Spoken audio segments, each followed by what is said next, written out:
Le mariage fait couler beaucoup d'encre et de salive en Afrique. Et tous les jours, on attend des histoires rocambolesques à ce sujet. Pour nous permettre de mieux comprendre ce phénomène, nous avons rencontré un conseiller conjugal qui va partager avec nous dans cette vidéo des informations sur des thèmes tels que le devoir conjugal, la paternité et le divorce. Avant cela, nous vous invitons à vous abonner à cette chaîne YouTube. Monsieur Zeba, quelle est la place des rapports sexuels dans le mariage? Il faut savoir que à partir de la célébration du mariage, il y a ce qu'on appelle les obligations du mariage. Et parmi les obligations du mariage, le Code a pris le soin de préciser. Les époux s'obligent par le fait du mariage de porter secours, assistance. Les époux s'obligent également au respect et à la fidélité. Les époux s'obligent également à l'affection et à la communauté de vie. Et cette dernière partie nous intéresse. La communauté de vie, ça veut dire que vivre en commun. Et la communauté de vie implique quoi? Ça implique la communauté de lit. Autrement dit, vous allez partager le lit ensemble. Et qui parle de partager le lit ensemble, parle également de faire des rapports sexuels. Donc, les rapports sexuels sont une partie intégrante des obligations du mariage tirées simplement de la notion de la communauté de vie. À partir de combien de temps sans rapport sexuel peut-on affirmer que le devoir conjugal n'a pas été accompli? Les rapports sexuels sont une partie intégrante des obligations conjugales. Mais la loi n'a pas défini un délai au-delà duquel, si les rapports sexuels n'ont pas été exécutés, alors ça cause un problème. Mais quoi qu'on dise dans la pratique, voilà, un époux, une épouse qui refuse catégoriquement que son conjoint ou sa conjointe puisse avoir des relations sexuelles, ça peut être un élément constitutif de la violation donc des obligations conjugales. Mais le législateur n'a pas pris le soin de préciser que si vous ne faites pas des rapports sexuels pendant tel ou tel délai, alors il y a manquement aux obligations conjugales. On entend souvent parler de viol conjugal. Qu'est-ce que c'est? Aussi, y a-t-il des plaintes de ce genre au Burkina Faso? Il faut savoir que le viol d'abord, c'est tout acte de nature sexuelle commise sur une personne contre son consentement.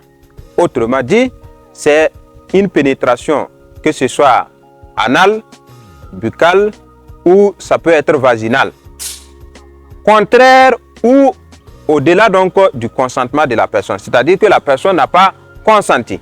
Ça, c'est la définition du viol de manière générale. Maintenant, cette définition peut être transposée maintenant dans l'hypothèse du mariage. Si vous êtes marié, normalement, les rapports sexuels sont des éléments essentiels, donc, comme je l'ai dit, du mariage. Mais à partir du moment où la personne n'est pas prête pour effectuer les rapports sexuels, ou bien la personne est prête, mais vous avez exagéré, en allant à l'encontre de son consentement, alors on peut parler donc de viol conjugal. Vous savez que la société africaine conçoit les relations sexuelles comme étant des parties intégrantes du mariage. Autrement dit, que ce soit le viol conjugal ou que ce soit même les rapports sexuels simplement, les gens conçoivent de manière générale comme étant des obligations. C'est-à-dire que c'est comme ça doit se faire. Ce qui veut dire maintenant que il est très difficile dans notre société, bien avant l'entrée en vigueur du Code des personnes de la famille, on ne pouvait pas constater ces éléments. Mais actuellement, les femmes sont de plus en plus engagées à porter plainte devant des tribunaux pour viol conjugal. Donc, on peut dire actuellement que des plaintes liées au viol conjugal là, sont de plus en plus récurrentes. Notre conseiller matrimonial, qui peut demander le divorce dans un couple? Au Burkina Faso, après le mariage, il est possible, si la vie conjugale à un moment donné devient difficile à vivre par suite d'adultère, d'infidélité, d'excès, de sévices ou d'injures graves. Maintenant, il faut savoir qu'il y a deux formes de divorce. Il y a le divorce par consentement mutuel ou au contentieux. Alors, selon que c'est le divorce au contentieux, c'est la personne qui estime qu'il y a un élément du divorce qui est réuni, qui va demander simplement au juge le divorce. Mais si c'est le divorce par consentement mutuel, les deux vont se mettre d'accord pour demander au juge le divorce. Voilà. Donc, si c'est par consentement mutuel, les deux vont se mettre d'accord. Mais si c'est au contentieux, c'est une seule personne qui engage la procédure. Alors, en moyenne, on a 1500 divorces. Voilà, par an. Voilà, contre 3000 et quelques mariages qui sont célébrés. Ça, c'est les statistiques de 2022. Quelles sont les principales causes? Les causes que nous rencontrons généralement, c'est l'infidélité et c'est l'adultère. Ce sont les principales causes du divorce actuellement au Burkina Faso et dans la plupart d'ailleurs des pays de l'Afrique de l'Ouest. Voilà. Et l'adultère, c'est quoi? C'est le fait d'avoir des relations sexuelles autres que son conjoint. Et il faut préciser également qu'en matière pénale, l'adultère ne tient pas compte seulement des mariages civils, mais ça tient compte également des mariages coutumiers et religieux. Des personnes divorcées peuvent-elles se remarier à nouveau? À partir du moment où vous avez fait le divorce, vous allez reprendre certainement la vie conjugale. Chacun va aller de son côté. Mais à un moment donné, si vous estimez ce pourquoi vous avez divorcé, si vous estimez que la cause a disparu, vous avez la possibilité de célébrer encore votre mariage. Et nous rencontrons des cas effectivement dans notre société. Rien qu'avant-hier d'ailleurs, il y a un couple qui avait divorcé il y a de cela 10 ans, mais ils se sont remariés. Voilà, donc ça existe bel et bien. Peut-être que chacun est parti de part et d'autre et on a vu que la vie qu'on menait là, c'est sûr et certain que on ne peut pas mener cette vie-là et puis pouvoir vivre mieux. C'est mieux, on va repartir avec voilà, son homme ou sa femme. Parce que tout simplement, voilà, on est face à la réalité du monde. Veuillez nous citer quelques interdits généralement méconnus dans le mariage. Les interdits du mariage. La sœur et le frère ne peuvent pas se marier. Premier élément. Deuxième élément, vous pouvez avoir les adoptés. Ça veut dire qu'un enfant, deux enfants adoptés par une même personne, ces deux enfants ne peuvent pas se marier. Ou entre l'enfant de l'adoptant et de l'adopté, ils ne peuvent pas également se marier. Également, dans le cadre de la polygamie, il est interdit d'infliger un traitement inégalitaire à l'endroit donc des épouses. Ça, c'est un élément très important. Il y a plusieurs interdits, mais ce sont les interdits les plus connus ou les plus pratiqués que nous faisons cas. Monsieur Zeba, une femme qui découvre que son conjoint est impuissant ou un homme qui découvre aussi que sa conjointe est stérile, peut-il ou elle demander le divorce? Alors, c'est comme je l'ai dit, l'adultère est une cause du divorce, mais en plus de l'adultère, il y a l'impuissance et la stérilité médicalement constatée. À partir du moment où votre mari est impuissant, à partir du moment où vous-même en tant que femme, vous êtes stérile et que c'est médicalement constaté, c'est une cause de divorce. Nous rentrons maintenant dans un sujet très sensible. Un homme marié qui doute de la paternité d'un enfant peut-il demander un test ADN? Si oui, quel est le processus? Oui, il faut savoir que normalement, l'enfant conçu ou né dans le mariage a pour père le mari de la mère de l'enfant. Autrement dit, un enfant qui est né dans le mariage ou un enfant qui est conçu simplement dans le mariage, jusqu'à preuve du contraire, cet enfant-là a pour père le mari de la mère. Ce qui veut dire qu'à un moment donné, si l'époux souhaite contester que lui, il n'est pas le père, il a la possibilité simplement de saisir le juge. En saisissant le juge, il va demander simplement pour que le juge puisse reconnaître ou le désaveu de paternité. C'est-à-dire qu'il ne souhaite pas reconnaître l'enfant comme son enfant. Donc le juge va effectivement recevoir la demande et le juge va écouter les différentes parties. Donc à partir de là, le juge va effectivement regarder les conditions et ça peut aboutir également au test d'ADN.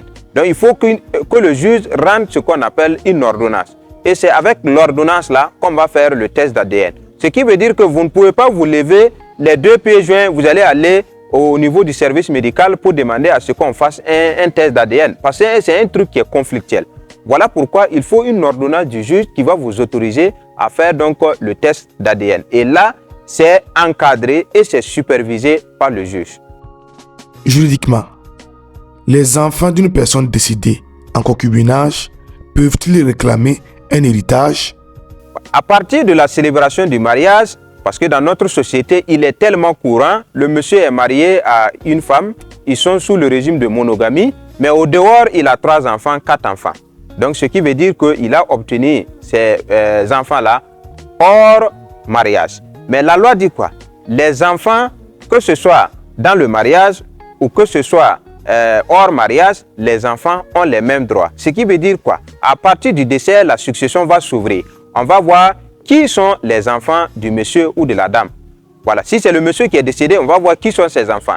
Et les enfants sont sur un pied d'égalité. On ne fait pas de distinction selon que l'enfant est issu du mariage ou selon que l'enfant est hors mariage. Ce qu'on vérifie seulement, on va vérifier est-ce que le lien de filiation est établi. Si le lien de filiation est établi, alors l'enfant va hériter, quelle que soit l'origine de l'enfant, issu du mariage, issu des fiançailles ou issu simplement des mariages coutumiers ou religieux ou ce qu'on appelle communément le concubinage, l'enfant va simplement hériter.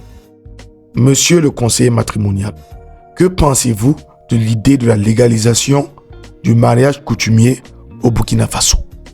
Très belle question. Vous savez que la reconnaissance des mariages coutumiers et religieux n'est pas un fait nouveau. Quand on prend le Mali à côté, au Mali, le mariage, c'est la célébration d'une union entre un homme et une femme, célébrée devant l'officier d'état civil ou célébrée selon l'officier du culte. Autrement dit, au Mali, les mariages coutumiers et religieux sont également reconnus au même titre que les mariages civils. Revenons maintenant au Burkina Faso. Vous savez, avec l'avènement, en tout cas, de cette nouvelle pensée des hommes, on dit qu'il faut revenir à la source. Et à la source, il y a également prendre en compte nos pratiques. Et nos pratiques sont lesquelles? Voilà, reconnaître ces mariages célébrés selon notre coutume, notre tradition. Voilà, les mariages coutumiers. Et également reconnaître les mariages célébrés selon voilà, les autorités coutumières et religieuses. Oui, en principe, c'est une bonne idée. Pourquoi c'est une bonne idée? Parce que dans notre société, voilà, généralement quand le mari décède, voilà, les parents de ce dernier vont venir s'accaparer simplement des biens de ce dernier, sous prétexte que la femme n'est pas mariée légalement au monsieur, ou bien sous prétexte que c'est nos coutumes qui l'exigent. Pourquoi je dis également que c'est bien? À partir du moment où on va reconnaître les mariages coutumiers, les mariages religieux, cela veut dire que nos textes sont en adéquation avec nos réalités. Également, reconnaître ces mariages coutumiers et religieux reviendrait à mettre les hommes et les femmes face à leurs propres responsabilités. Parce que j'ai coutume de dire, les gens ne partent pas à la mairie parce qu'ils ne veulent pas partir, mais ils ne partent pas parce qu'ils ne veulent pas porter le collier. Parce qu'à partir du moment où vous êtes marié à la mairie, vous ne pouvez pas dire à votre femme, sortez de ma cour. Non, ce n'est pas possible. Donc, si on reconnaît, cela veut dire qu'on pourrait effectivement réduire le nombre de divorces ou le nombre donc, de séparations. Ça, c'est un élément très important. Et également, reconnaître ces mariages coutumiers et religieux reviendrait à dire également que nous nous conformons, comme je l'ai dit, à l'idée qu'on doit effectivement considérer nos réalités sociales. Maintenant, ça c'est dans la forme. Et dans le fond, est-ce que cette reconnaissance est absolue? Parce que j'ai pris le soin de lire le code et j'ai effectivement vu la partie où le législateur a effectivement dit que les mariages coutumiers et religieux, pour être reconnus, doivent faire l'objet de déclaration. Autrement dit, ce n'est pas à partir de la célébration à la mosquée ou à l'église, la reconnaissance n'est pas automatique. Voilà, ça ne veut pas dire que si le maire, le pasteur ou le prêtre célèbre, ou si l'imam célèbre, cela veut dire qu'à partir de la célébration là, vous êtes simplement reconnu parce que on donne des bouts de papier. Non, il faut que vous venez encore faire ce qu'on appelle la déclaration. Et le législateur a pris le soin de donner la forme de la déclaration. Autrement dit, si vous ne faites pas la déclaration, vous êtes toujours dans un mariage qui n'est pas reconnu. Parce que le code a bien précisé, aucun effet juridique n'est attaché aux autres formes de mariage autre que ce qui est reconnu par le code des personnes et la famille. Je parle des dispositions qui ne sont pas encore entrées en vigueur. Mais c'est très intéressant si effectivement le texte va être débattu à l'Assemblée nationale. Mais je pense qu'il faut encore réfléchir. Parce que si ces personnes-là doivent venir déclarer, c'est comme si on va revenir encore effectivement à la case de départ. Est-ce que les gens vont venir déclarer? C'est la question. Mais permettre également à ces personnes-là, ou permettre également que ces mariages célébrés directement à la mosquée ou à l'église soient reconnus de façon automatique, est-ce qu'on ne va pas créer une crise? Parce que tout simplement, quelle est la qualité du célébrant, celui qui célèbre, quel est son statut? Quel est son statut en tant que lui qui célèbre?